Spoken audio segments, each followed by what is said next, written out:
Good morning, Samantha with Empower Performance Therapy here with your Thursday training secret.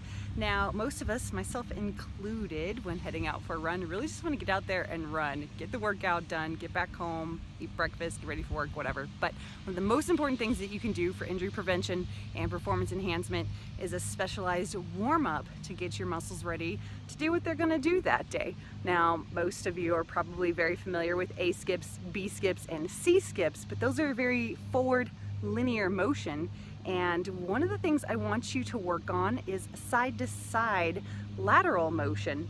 And so we're talking about karaoke, side to side lunges, maybe some monster walks.